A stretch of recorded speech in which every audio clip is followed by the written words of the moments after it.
In this segment of the Experts Corner, we're going to be talking about exercise. Exercise is one of the key ingredients to a healthy lifestyle. Unfortunately, a third of all adults in the U.S. are sedentary, and 2/3 don't get enough leisure time physical activity to meet the basic requirements for health. It's been said that only the healthiest of bodies are able to withstand the rigors of inactivity. And I like that quote because I think it's true. Well, there's 5 different types of exercise, and I'd like just to spend a minute on each one for you. The first is what most people think of. It's cardiovascular or aerobic exercise. That's exercise that requires basically moving large segments of our body, large muscles, over time, repetitively. And for that, we have an acronym. It's called FIT, F-I-T-T. Stands for the frequency should be daily. We try and get people to do something aerobically every day of the week. The intensity of that exercise does not have to be real hard. Even small, easy things like washing your car, mowing your lawn, gardening might qualify. The Australians have a wonderful term. They call it lightly puffing. If you know that you're breathing harder than usual, you're probably doing enough physical exertion to train your heart, train your cardiovascular system, and get the physiologic benefits of exercise. That equates to about a 6 on a 1 to 10 scale, where 10's as hard as you could possibly work. About a 6 level is the level where you know you're breathing harder than normal, you know you're exercising, but you're not straining. The second type of exercise is strength training, and the good news is it doesn't take as much as we think to maximize maintenance of our lean body mass.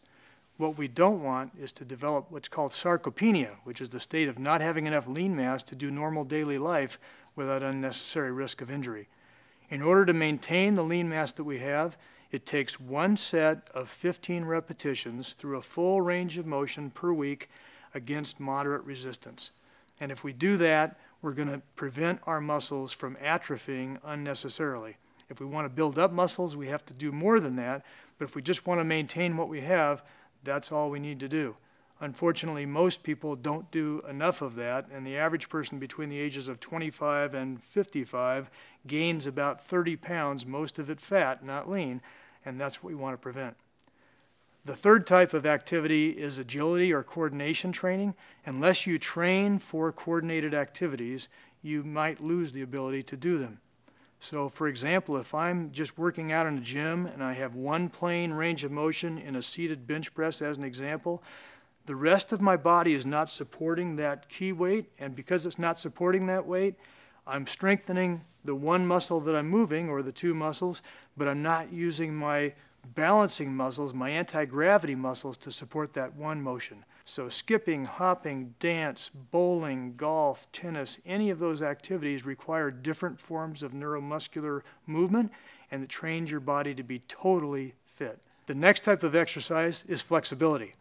And after the age of 25 to 30, our collagen tissues, our soft tissues actually tighten and shorten, and we get basically less range of motion every year unless we stretch, and we tell our bodies that we need to move through a full range of motion. Slow, static stretching, not bouncy stretching.